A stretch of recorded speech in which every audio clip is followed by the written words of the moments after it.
யார் பேர்ல நம்ம இடம் வாங்குறோமோ அவங்களுக்கு தான் நம்ம இம்பார்ட்டண்டா பார்க்கணும். நம்ம ஒரு மனையை செலக்ட் பண்ணும் பொழுது அந்த எண்ணுக்கு முக்கியத்துவம் தர வேண்டியதில்லை. இது 13ஆம் நம்பருங்க, 13ஆம் நம்பர் வந்து வேர்ல்டு ஃபுல்லா பிரச்சனை. அனைவருக்கும் வணக்கம். வணக்கம் சார். வணக்கம் சார். இன்னைக்கு வாஸ்து ரிலேட்டடான சில கேள்விகளுக்கு சூலூர் கோபாலகிருஷ்ணன் சார் கிட்ட நம்ம பதில கேட்டு தெரிஞ்சுக்கலாம். சார், இன்னைக்கு ஒரு இடம் வாங்குறாங்க, வீடு வாங்குறாங்க, சைட்டு, அப்பார்ட்மெண்ட்டு, ஃப்ளாட்டு, இந்த மாதிரிலாம் மக்கள் வாங்கும் பொழுது அதில் சூஸ் பண்ணுறதுல நிறைய குழப்பத்தில் இருக்காங்க. அப்போ இந்த மாதிரிலாம் நம்ம வாங்கும் போது எதை வச்சு நம்ம தீர்மானம் பண்ணி வாங்கணும் அப்படிங்கிற விளக்கத்தை கொஞ்சம் கொடுத்தீங்கன்னா. இப்போ வந்து இது ஒரு நீளமான பதில் தரக்கூடிய கேள்வி. ஒருத்தர் வந்து இடம், சைட்டு, ஃப்ளாட் இதெல்லாம் ஒவ்வொரு ஏரியாவுக்கு தகுந்த மாதிரி வார்த்தைகள். பட் அது வந்து சைட்டுன்னு சொல்லுவோம், கோயம்புத்தூர் வழக்கம். அதுக்கப்புறம் பூமி வாங்கும் பொழுது, அப்பார்ட்மெண்ட் அடுக்குமாடி குடியிருப்புகள் வாங்கும் பொழுது, ஒருத்தர் வீடு கட்டும் பொழுது நம்ம எதையெல்லாம் கவனிக்கணும் அப்படின்னா அது ஒரு நிறைய கோட்பாடுகள் அதுக்கு இருக்கு. இப்போ நம்ம அதில் ஒவ்வொன்றா பார்க்கலாம். அதில் ஒரு டாபிக் வந்து நம்ம இடம் வாங்கும் பொழுது எதைய கவனிக்கணும் அப்படிங்கிறத முதல்ல நம்ம பார்த்தோம். இப்போ இடம் வாங்கும் பொழுது நம்ம யாருக்கு இடம் வாங்குறோம் அப்படிங்கிறது ரொம்ப ரொம்ப முக்கியம். இப்போ ஒருத்தர் வந்து ஒரு லே அவுட் போட்டிருப்பாங்க. 1 ஏக்கரா, 2 ஏக்கரா, 10 ஏக்கரா, 20 ஏக்கரால ஒரு பெரிய லே அவுட் போட்டிருப்பாங்க. அதுல பாத்தீங்கன்னா நம்ம போனோன்னே இந்த சைட்டு உங்களுக்கு திசைக்கு கரெக்டா இருக்கு, இந்த வடக்கு பார்த்த சைட்டு இது வந்து 32ஆம் நம்பர் 5ஆம் நம்பர் நல்லா இருக்கு, இதுல வீடு கட்டுங்கன்னு நம்ம சொல்லிட முடியாது. அப்ப நம்ம யாருக்கு வாங்கி தரோம், அந்த குடும்பம் என்ன மாதிரியான தொழில் பண்றாங்க அல்லது வேலைக்கு போறாங்க, அவங்களுடைய குடும்பத்துக்கு எந்த திசை கரெக்டா இருக்கணுங்கிறது ரொம்ப ரொம்ப இம்பார்ட்டன்ட். திசை அப்படிங்கிறதுல கிழக்கு பார்த்த திசை, வடக்கு பார்த்த திசை, தெற்கு பார்த்தது, மேற்கு பார்த்ததுன்னு 4 திசைகள் இருக்கு. இந்த 4 திசைகள் அந்த குடும்பத்துக்கு எந்த திசை நல்ல யோகத்தை தரும், செல்வங்களை கொடுக்கும், ஒரு சுகமான ஒரு வாழ்க்கையை கொடுக்கும் அப்படின்னு ஒரு விதி ஜோதிட சாஸ்திரத்துல இருக்கு. இப்ப ஒவ்வொரு ஏரியாலையும் ஒரு சில வழக்கங்கள் இருக்கு. இப்ப உதாரணத்துக்கு பாத்தீங்கன்னா கோயம்புத்தூர் பகுதிகளில் எல்லாருமே தெற்கு மேற்கு பார்த்த மனைகளை வாங்க மாட்டாங்க. ஒரு பயப்படுவாங்க.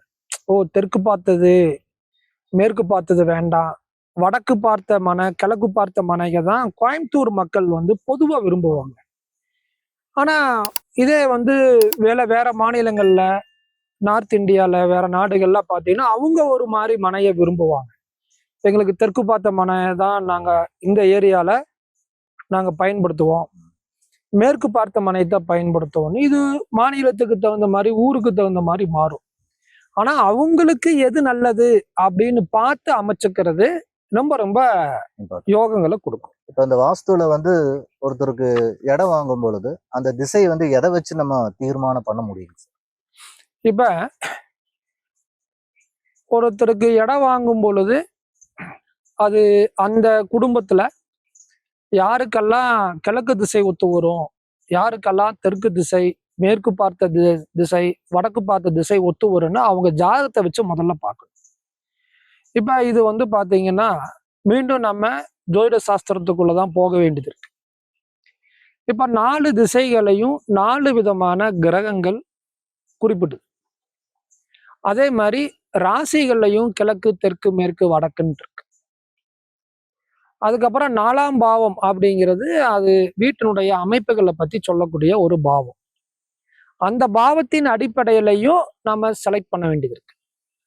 அதுல நம்ம கிரகங்களுக்கு நம்ம சொல்றோம் அப்படின்னா, இப்ப வந்து ஒரு வீட்டுல வந்து ஒரு இடம் வாங்கலாம்னு முடிவு பண்றாங்க அப்பா அம்மா.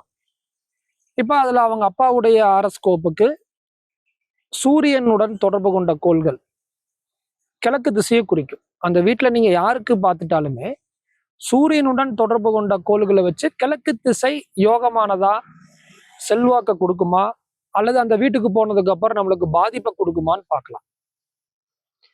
அதுக்கப்புறம் தெற்கு பார்த்த திசைக்கு சுக்கரனுடன் தொடர்பு கொண்ட கோள்களை எடுத்துக்கலாம். ஆக்சுவலா தெற்குக்கு வந்து சுக்கரன்னு சில பேர் எடுப்பாங்க, செவ்வாயும் சில பேர் எடுப்பாங்க. செவ்வாய் வந்து அனுபவத்துல அதிகமா ஒத்து வரும் தெற்கு பார்த்த மனைக்கு. மேற்கு பார்த்த மனைக்கு சனியுடன் தொடர்பு கொண்ட கோள்களை வச்சு மேற்கு பார்த்த மனை நம்மளுக்கு யோகத்தை கொடுக்குமா இல்லையான்னு நம்ம முடிவு பண்ணலாம். அதே மாதிரி வடக்கு பார்த்த மனைக்கு குருவுடன் தொடர்பு கொண்ட கோள்களை வச்சு நம்ம பார்க்கலாம். இப்படி 4ஆம் பாவம் அந்த பாவத்தினுடைய திசையை வச்சு ஒரு முடிவுக்கு வரலாம். அப்படி முடிவுக்கு வரும் பொழுது அந்த வீட்டுல ஒரு 4 பேர் இருக்காங்க. ஒரு அப்பா இருக்காங்க, அவங்க அம்மா இருக்காங்க, அவங்களுக்கு ஒரு பையன் ஒரு புள்ள, 4 பேர் இருக்காங்கன்னா இந்த 4 பேர்த்தோட ஜாதகத்துல இந்த கோள்களுடைய தொடர்புகளை வச்சு 4 பேர்த்துக்கும் கிழக்கு திசை வந்தா நம்ம கிழக்கு திசையை சாய்ஸ் பண்ணிடலாம். இல்ல ஒருத்தருக்கு வந்து கிழக்கு வருது, ஒருத்தருக்கு வடக்கு பார்த்து வருதுன்னா அப்ப கார்னர் சைட் எடுக்கலாம். வடக்கு ஈரோடு கிழக்கு பார்த்த சைட்டை எடுக்கலாம். 2 பக்கம் பாதை இருக்கிற மாதிரி நம்ம எடுத்து பண்ணலாம். இன்னொரு முக்கியமான விஷயம் என்னன்னா, யார் பேர்ல நம்ம இடம் வாங்குறோமோ அவங்களுக்கு தான் நம்ம இம்பார்ட்டண்டா பார்க்கணும். இப்போ ஒருத்தர் வீட்டுல வந்து அம்மா பேர்ல இடம் வாங்குவாங்க. அப்பா வந்து பிசினஸ் பண்ணிட்டு இருப்பாரு, அம்மா வந்து ஹவுஸ் ஒய்ஃபா இருப்பாங்க. அப்ப வந்து கணவர் தொழில் பண்றாரு, அவருக்கும் திசையை பார்த்துக்கிட்டு மனைவியினுடைய ஜாதகத்துல எந்த திசை பொருத்தமா இருக்கோ அந்த திசையும் கணவரோட திசை 2 எது மேட்ச் ஆகுதோ ஏதோ ஒண்ணு கண்டிப்பா மேட்ச் ஆகும்.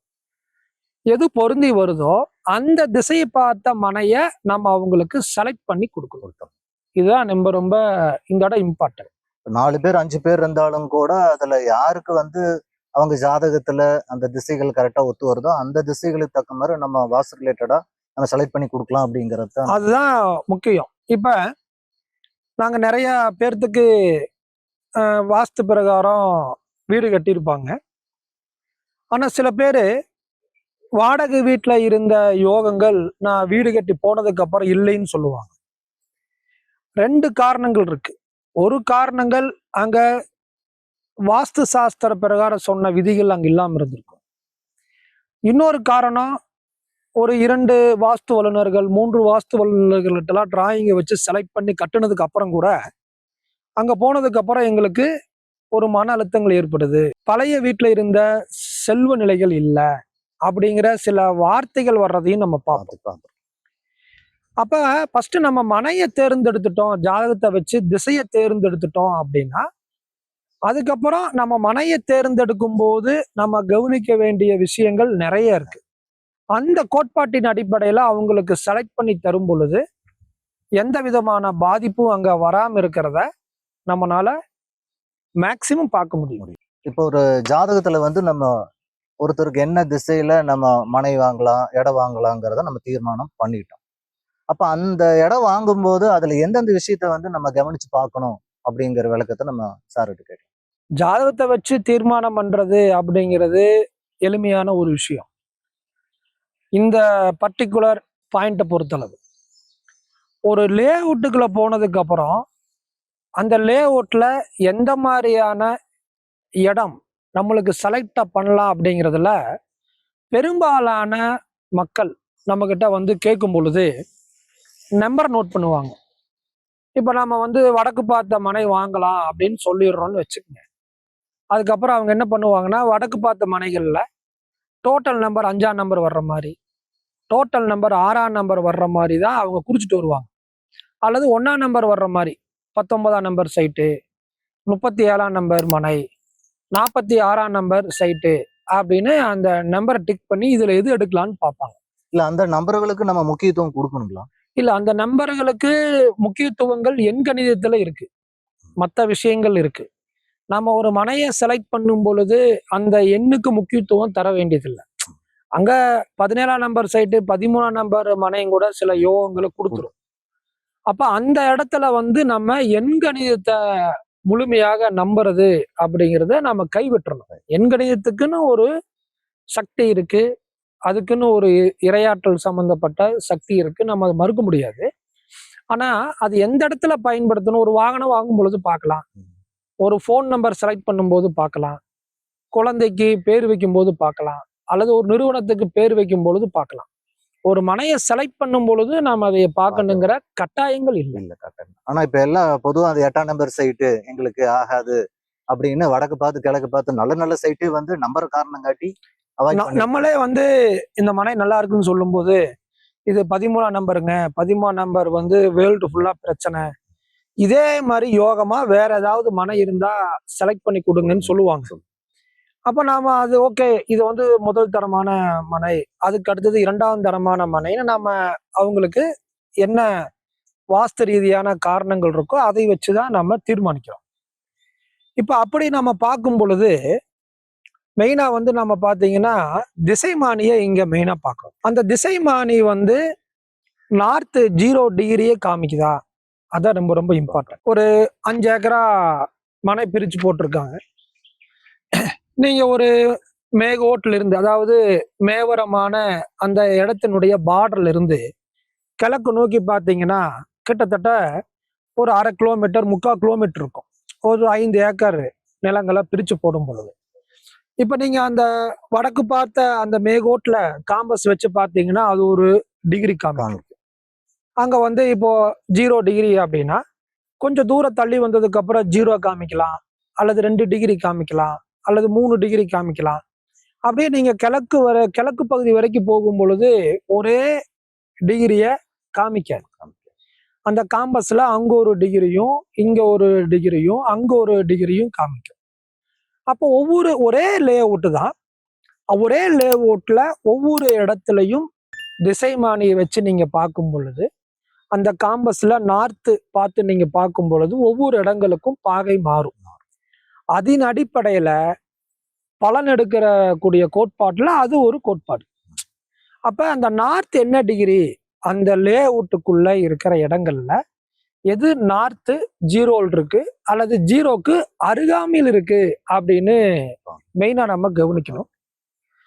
இது வந்து ஒரு நீண்ட பதிவா இருக்கிறதுனால அடுத்த பதிவுல நம்ம இது பத்தியான டீட்டெயில்ஸ் சொல்லலாம். வாஸ்து ரிலேட்டடான ஒரு வாஸ்து வகுப்பு வரக்கூடிய ஆகஸ்ட் மாசம் 30, 31ஆம் தேதி சூலூர்ல நடத்தலான்னு முடிவு செஞ்சிருக்கோம். தேதிகள் அதே டேட்டு தான்.